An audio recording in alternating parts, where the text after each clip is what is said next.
نحمده ونصلي على رسوله الكريم اما بعد فاعوذ بالله من الشیطان الرجیم بسم اللہ الرحمن الرحیم۔ آج ہم نماز ضحیٰ کے بارے میں مختصر سی بات کریں گے۔ سب سے پہلے ہم ضحیٰ کے معنی کے متعلق بات کرتے ہیں کہ ضحیٰ کا معنی کیا ہے۔ ضحیٰ الزحو سے مشتق ہے، جس کا معنی ہے آفتاب کا بلند ہونا، دن کا چڑھنا اور چاشت کا وقت ہونا۔ سورج بلند ہو جانے کے بعد جو نماز پڑھی جاتی ہے وہ چاشت کی نماز کہلاتی ہے۔ ضحیٰ کی دو نمازیں ہیں، ایک ہے اشراق کی نماز اور ایک ہے چاشت کی نماز۔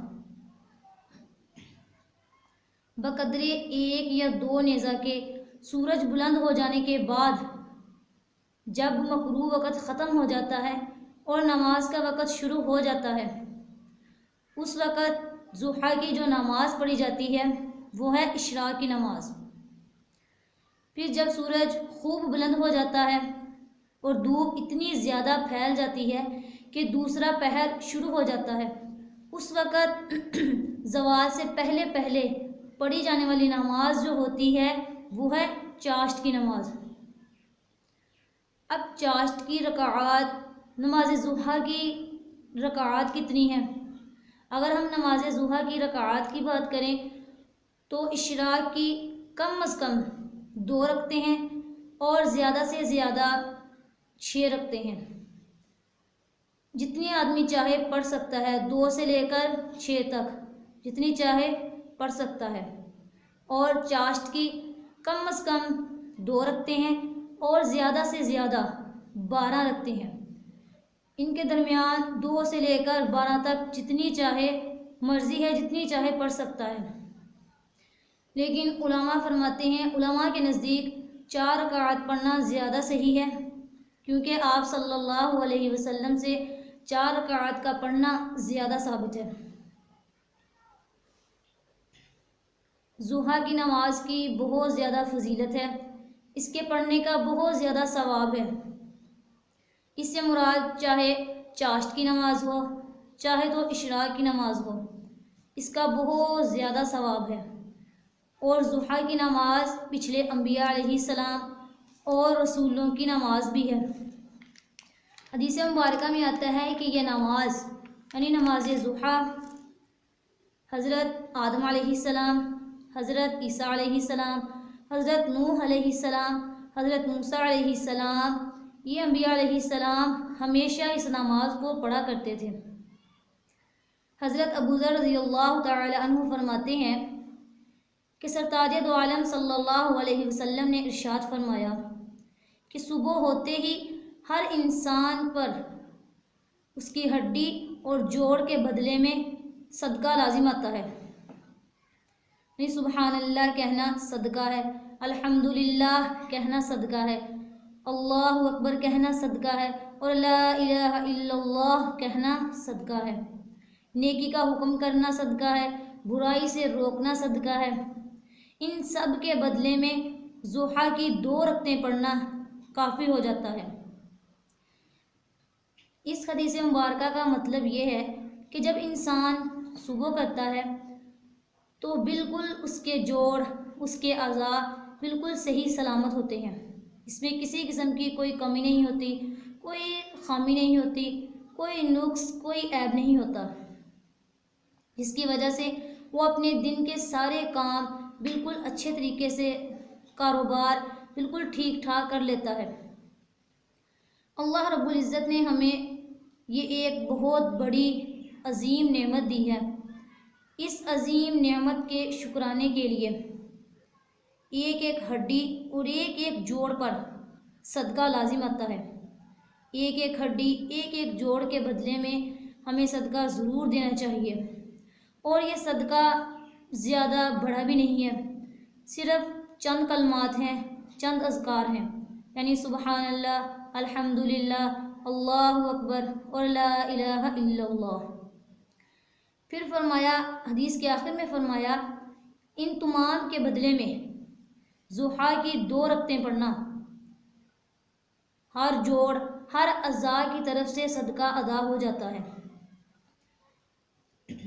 حضرت ابو ذر رضی اللہ تعالی عنہ اور حضرت ابو درداء رضی اللہ تعالی عنہ فرماتے ہیں کہ سرکار دو عالم صلی اللہ علیہ وسلم نے ارشاد فرمایا کہ اللہ رب العزت فرماتے ہیں، اے ابن آدم، تو دن کے شروع حصے میں 4 رکعت خالص میرے لیے پڑھ تو میں تجھ کو اس دن شام تک کفایت کروں گا۔ اس حدیث مبارکہ میں جو 4 رکعات پڑھنے کا ذکر ہے، اس سے اشراق کی 4 رکعتیں بھی ہو سکتی ہیں، اس سے چاشت کی 4 رکعتیں بھی ہو سکتی ہیں۔ بہرحال چاہے وہ اشراق کی مراد ہو چاہے وہ چاشت کی مراد ہو، تو اللہ رب العزت اپنے بندے سے فرماتے ہیں کہ اے بندے، تو دن کے ابتدائی حصے میں خالص میرے لیے 4 رکعتیں پڑھ لے، خالص میری خوشنودی کے لیے، میری رضا کے لیے صرف 4 رکعتیں پڑھ لے تو میں شام تک تیری ہر ضرورت کو، تیری ہر حاجت کو پورا کروں گا۔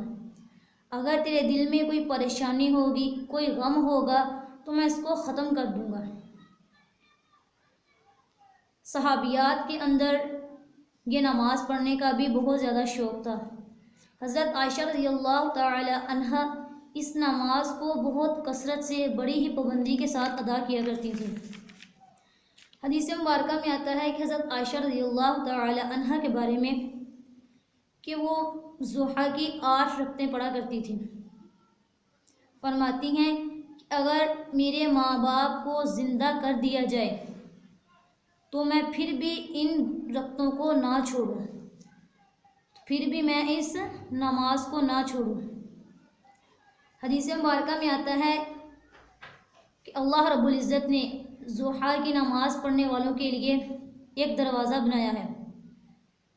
قیامت کے دن اللہ رب العزت اعلان فرمائیں گے کہ چاشت کی نماز پابندی سے ادا کرنے والوں کہاں ہو؟ یہ ہے تمہارا دروازہ، اس میں سے ہو کر جنت میں چلے جاؤ۔ پھر ایک اور حدیث مبارکہ میں آتا ہے کہ حضرت ابن عمر رضی اللہ تعالی عنہ فرماتے ہیں، انہوں نے حضرت ابو ذر رضی اللہ تعالی عنہ سے پوچھا کہ مجھے سب سے اچھا عمل بتا دیجئے، تو انہوں نے فرمایا کہ تم نے جو مجھ سے سوال کیا ہے، میں نے یہی سوال آپ صلی اللہ علیہ وسلم سے بھی کیا تھا۔ تو آپ صلی اللہ علیہ وسلم نے ارشاد فرمایا تھا کہ جو شخص چاشت کے 2 نفل ادا کرتا ہے تو وہ غافلین میں نہیں لکھا جاتا۔ جو شخص چاشت کے 2 نفل ادا کرتا ہے وہ غافلین میں نہیں لکھا جاتا۔ پھر فرمایا کہ جو شخص 4 رکعات ادا کرتا ہے وہ عبادت گزاروں میں لکھا جاتا ہے۔ پھر فرمایا کہ جو شخص 6 رکعات ادا کرتا ہے وہ اس دن اس سے کوئی گناہ نہیں ہوتا، اور جو شخص 8 رکعات ادا کرتا ہے تو وہ فرما برداروں میں لکھا جاتا ہے۔ پھر آخر میں فرمایا کہ جو شخص 12 رکعات ادا کرتا ہے تو اللہ رب العزت جنت میں اس کے لیے ایک محل بنا دیتے ہیں۔ سبحان اللہ، کتنی بڑی فضیلت ہے یہ نماز پڑھنے کی۔ قیامت کے دن تو میری بہنوں، قیامت کے دن سب سے پہلے فرض نماز کا ہی حساب ہوگا۔ اگر ہماری خدا نخواستہ فرض نمازوں میں کوئی کمی رہ گئی تو اللہ رب العزت نفلی نمازوں سے اس کمی کو پورا کریں گے۔ اس لیے فرض نمازوں کے ساتھ ساتھ نفلی نمازوں کو بھی ضرور پڑھنا چاہیے، نفلی نمازوں کا بھی اہتمام ضرور کرنا چاہیے۔ اللہ رب العزت ہمیں فرض نمازوں کے ساتھ ساتھ نفلی نمازیں پڑھنے کی بھی توفیق عطا فرمائے۔ وما علینا الا البلاغ۔